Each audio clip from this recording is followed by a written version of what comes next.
कि जब जन स्वराज पार्टी सत्ते में आएगी तो वो 5 चीजें हो जाएंगी। वो दूसरे राज्यों के किसानों को एमएसपी दे रहे हैं तो हमारे राज्य के किसानों को भी मिलना चाहिए। तो जो डिफरेंशिएट कर रहे हैं उनसे प्रश्न कीजिए ना कि क्यों कर रहे हैं। प्रशांत जी की बातें तो वैसे नहीं होती है। प्रशांत जी जो कहते हैं वो करते हैं और उसके लिए ब्लूप्रिंट भी देते हैं। कह रहे हैं कि आप लाख एग्जाम लीजिएगा और उसमें लीकेज होगा तो क्या फायदा होगा। तो हम लोग तो चाहते हैं कि जो जड़ में समस्याएं हैं, जो बेसिक समस्याएं हैं वो दूर हो। नमस्कार, मैं हूं अंकुर प्रताप सिंह और आप देख रहे हैं सुदर्शन न्यूज बिहार। आज हम मौजूद है पटना के शेखपुरा हाउस में, जहां पर जन स्वराज के प्रदेश उपाध्यक्ष और पूर्व रिटायर्ड आईएएस ऑफिसर हमारे साथ मौजूद है ललन यादव जी, जिनसे हम बातचीत करेंगे। यह बातचीत जो है वो छात्रों के मुद्दे पर, रोजगार के मुद्दे पर, पलायन के मुद्दे पर और किसानों के मुद्दे पर होगा। तो सबसे पहले हम किसानों से बातचीत स्टार्ट करते हैं। तो सबसे पहले आप बताइए कि किसानों को एमएसपी बिहार में नहीं मिलती है, तो उसके लिए आप क्या कदम उठाएंगे? देखिए, आपने जो बात की किसानों के लिए, तो जन स्वराज पार्टी ये कहती है अपने संकल्प में कि जब जन स्वराज पार्टी सत्ते में आएगी तो वो 5 चीजें हो जाएंगी। तो उसमें एक चीज किसानों से रिलेटेड है। किसानों का यहाँ सबसे बड़ा प्रॉब्लम क्या है? जो वो खेती जो करते हैं, वो खाने वाली खेती करते हैं, तो उनको आप देखेंगे कि उनकी आय अच्छी नहीं होती है खेती से। उनकी आय को बढ़ाने की बात होती है। तो हम लोग जो है जन स्वराज पार्टी ये कहती है कि उनको हम जो है खाने वाली खेती से शिफ्ट करेंगे कमाने वाली खेती पर। वैसे फसल लगाने के लिए कहेंगे जिससे कि उनकी आय जो है ज्यादा बढ़े, और वो जो है नकदी फसल जो है यदि लगाएंगे तो उसकी आय ज्यादा बढ़ेगी। और हम लोगों ने अपने संकल्प में ये कहा है कि जब जन स्वराज पार्टी आएगी तो उनको नकदी फसल बढ़ावा देने के लिए मुफ्त में मजदूरों की व्यवस्था की जाएगी। और जहां तक आपका ये एमएसपी है, ये सब भी मुद्दे हैं। तो जब सरकार आएगी तो ये एमएसपी उनका मिलना ही चाहिए अपने हर एक क्रॉप के लिए। और ये जब सरकार आएगी तो निश्चित तौर पर जो है इस पर विचार करेगी।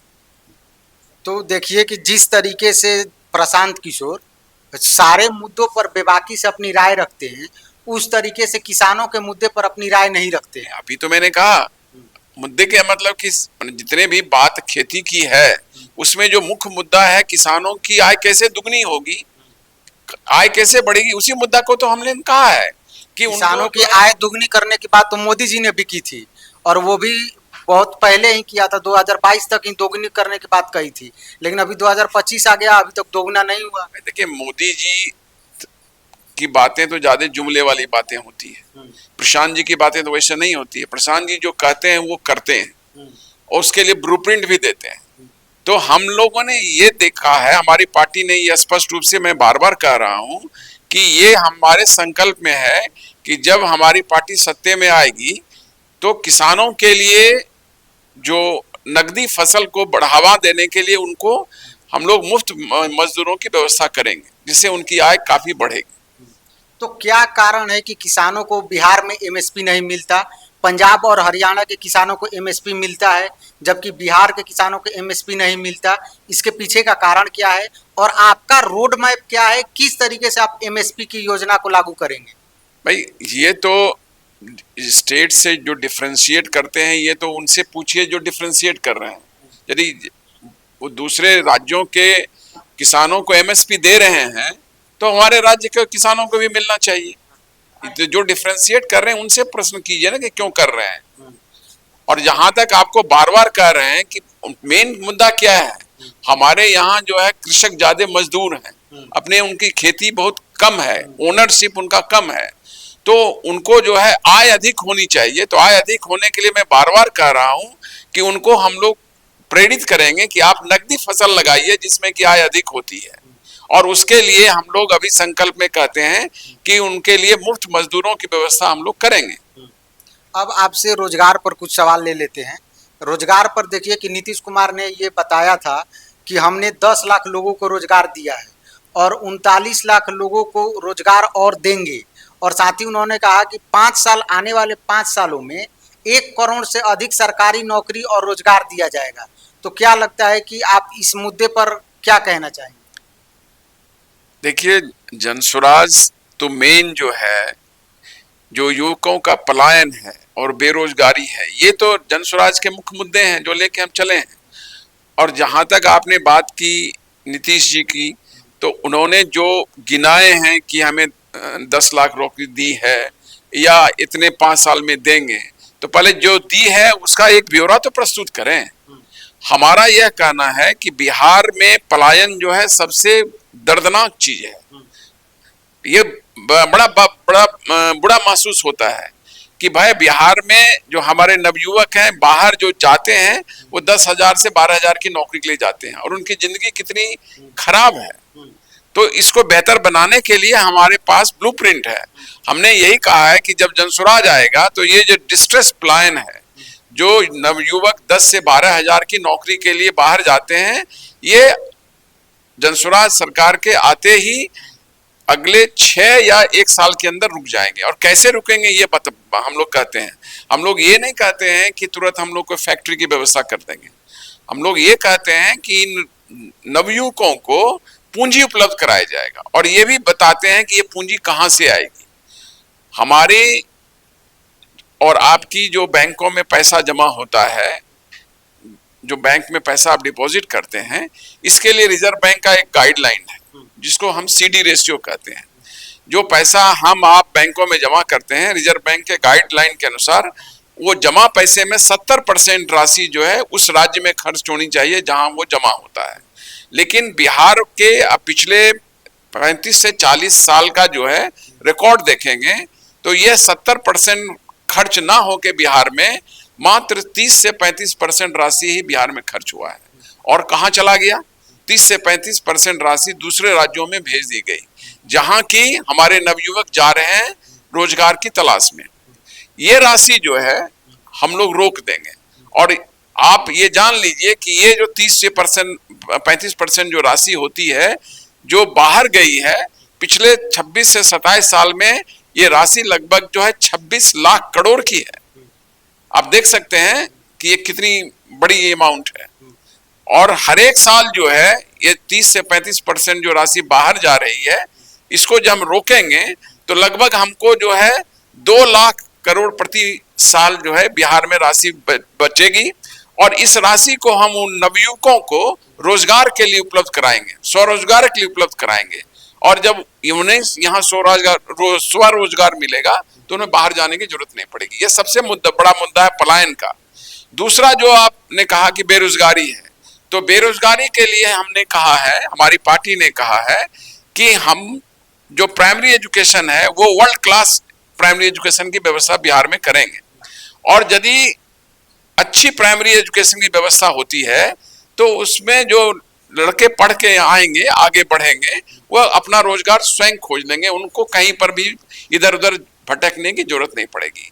तो हम लोग जो है पलायन रोकेंगे और अच्छी शिक्षा व्यवस्था, वर्ल्ड क्लास शिक्षा व्यवस्था बिहार में करेंगे, जिससे कि लोग खुद जो है रोजगार ढूंढ लेंगे और बेरोजगारी दूर होगी। तो आपने कहा कि रोजगार हमारा मुख्य मुद्दा है, लेकिन तेजस्वी यादव ने भी तो इसे मुख्य मुद्दा बनाया है। पिछले चुनाव में उन्होंने वादा किया था कि 10 लाख लोगों को रोजगार देंगे, जिसमें कि उन्होंने 5 लाख लोगों को सरकारी नौकरी दिया और 5 लाख अब नौकरी प्रक्रियाधीन करवाया। तो तेजस्वी यादव के मुद्दे को आप लोग रिपीट कर रहे हैं। भाई, तेजस्वी यादव के मुद्दे के हम लोग क्यों करते हैं? हमारे मुद्दे वो रिपीट कर रहे हैं।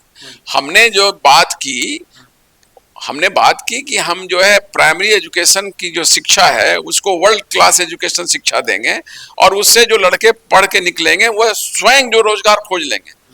यहाँ तो उस सेंस में बेरोजगारी दूर हो जाएगी।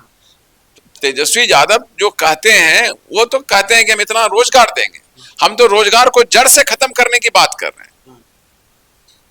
तो आप लोग छात्रों के हित से भी संबंधित मुद्दों को उठाते हैं, लेकिन अभी हाल ही में नीतीश कुमार ने यह ऐलान किया कि TRE 5 का आयोजन और TRE 4 का आयोजन हाल ही में होने वाला है। TRE 4 का आयोजन जो है वो 2025 में होगा और TRE 5 का आयोजन 2026 में होगा। इसके बाद TRE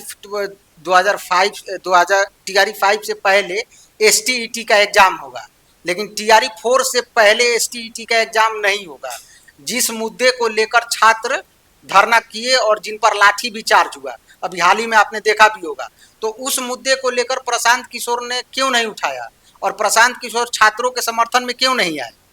भाई, हमने जो छात्रों के मुद्दे उठाए वो मुद्दे आप देखिए क्या थे।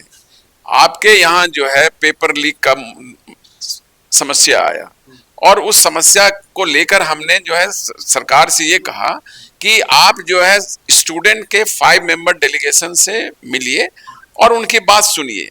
हमारा ये कहना था कि उनकी बात तो आप पहले सुनिए, तब तो मुद्दे सुलझेंगे। उन्होंने बात ही नहीं सुनी। तो जो आप कह रहे हैं कि आप लाख एग्जाम लीजिएगा और उसमें लीकेज होगा तो क्या फायदा होगा? तो हम लोग तो चाहते हैं कि जो जड़ में समस्याएं हैं, जो बेसिक समस्याएं हैं वो दूर हो। इसीलिए हम लोगों ने जो कहा कि ये जो पेपर लीक हो रहा है, और ये नहीं है कि आज पहला पेपर लीक हुआ था बीपीएससी में, ये कई वर्षों से लीक हो रहा है, इसको रोका जाए। यदि मान लीजिए कि कोई सिस्टम में लीकेज है तो उसका फायदा पहुंचेगा हम लोगों को? नहीं पहुंचेगा। तो हम लोग तो बेसिक मुद्दे लेके चले ही हैं।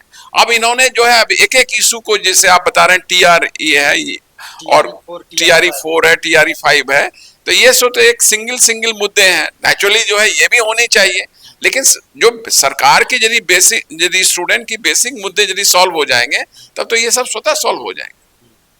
नहीं, लेकिन मेरे सवाल का जवाब आपने नहीं दिया। मेरा सवाल ये था कि एसटीईटी के मुद्दे को लेकर छात्रों ने अभी हाल ही में 2-3 दिन पहले जो धरना प्रदर्शन किया, जिसकी वजह से उन पर लाठीचार्ज भी हुआ, बहुत छात्र घायल भी हुए, उस मुद्दे को प्रशांत किशोर ने क्यों नहीं उठाया, जब हर मुद्दे पर वो बेबाकी से बोलते हैं? मुझे तो लगता है कि कहीं आप जो है टीआर 4 या टीआर 5 के स्टूडेंट तो नहीं है, आप परीक्षार्थी तो नहीं है। आप बार बार उसी बात कर रहे हैं। मैंने एक बार तो कहा कि ये सब इंडिविजुअल मुद्दे हैं। मैंने तो बेसिक जो छात्र के मुद्दे हैं उनको उठाए और उनके लिए प्रशांत जी ने आमरण अनशन किया। इतना ही नहीं, आज तो केवल लोग धरना प्रदर्शन करते हैं, प्रशांत जी तो अनशन पर भी गए कि उनके बेसिक मुद्दे सॉल्व हो जाएंगे तो ये सब तो टीआर 4 टीआर 5 स्वतः सॉल्व हो जाएंगे। इस बात को आप क्यों नहीं समझते हैं? आप बार बार उसी को कर रहे हैं, लगता है कि आप उसके परीक्षार्थी हैं। अच्छा, आपसे एक मेरा ये सवाल है कि जितने भी मुद्दे आप लोग उठाते हैं, चाहे छात्रों से रिलेटेड मुद्दे हों, पलायन से रिलेटेड मुद्दे हों, रोजगार से रिलेटेड मुद्दे हो, किसानों से रिलेटेड मुद्दे हो, ये सब मुद्दे तो तेजस्वी यादव भी उठाते हैं, महागठबंधन भी उठाती है, तो आप लोग महागठबंधन का कॉपी कर रहे हैं। भाई, आप तो जैसे एक स्टीरियोटाइप क्वेश्चन बार बार पूछ रहे हैं। हम तो कह रहे हैं कि हम व्यवस्था परिवर्तन के लिए लड़ रहे हैं। हर एक चीज में यदि व्यवस्था परिवर्तन हो जाएगी तो सभी समस्याएं दूर हो जाएगी। तेजस्वी यादव तो आज तक कोई मुद्दे उठाए हैं, केवल वोट के लिए उठाए हैं और वहां समाप्त हो गया है। आप जो जन स्वराज पार्टी है ये व्यवस्था परिवर्तन के लिए है, और जब व्यवस्था परिवर्तन हो जाएगा, हम लोग सत्ता परिवर्तन के लिए नहीं लड़ रहे हैं। व्यवस्था परिवर्तन होगा तो निश्चित तौर पर जो है सारे सिस्टम खुद अच्छे हो जाएंगे और सब चीज बढ़िया होगा। तो चलिए, मेरा आखिरी सवाल ये है कि आप लोग इस बार कितना सीट लाने वाले हैं? भाई, हमारा जो है स्पष्ट रूप से मानना है कि हम व्यवस्था परिवर्तन के लिए लड़ रहे हैं, और जो अभी प्रशांत जी की सभाओं में आप भीड़ देख रहे हैं ये लगातार बढ़ रही है। ये इस ओर का द्योतक है कि लोगों ने, बिहार की जनता ने हमारे बातों को समझा है, हमारे मुद्दों को समझा है। हम बिहार की बात कर रहे हैं, हम व्यवस्था परिवर्तन बदलने की बात कर रहे हैं, हम बदलाव की बात कर रहे हैं। आज बिहार उस मुहाने पर खड़ा है जहां की स्टेगनेंसी आ गई है। ये बिहार में जो है राजनीतिक बंधुआगिरी थी, जो लालू जी के डर से लोग भाजपा को वोट देते थे और भाजपा के डर से लालू जी के वोट देते थे, अब ये टूटने वाला है। लोग जो है अब बदलाव के लिए वोट करने वाले हैं, और जब बदलाव के लिए वोट करेंगे तो निश्चित तौर पर व्यवस्था परिवर्तन की सरकार बनेगी। और सरकार जब उस तरह से लहर जब पैदा होगा तो सीट आप गिनते ही रह जाएंगे, काफी सीट आएगी। तो ये तो थे हमारे साथ ललन यादव जी, जो कि प्रदेश उपाध्यक्ष हैं जन स्वराज पार्टी के और रिटायर्ड आईएएस ऑफिसर हैं।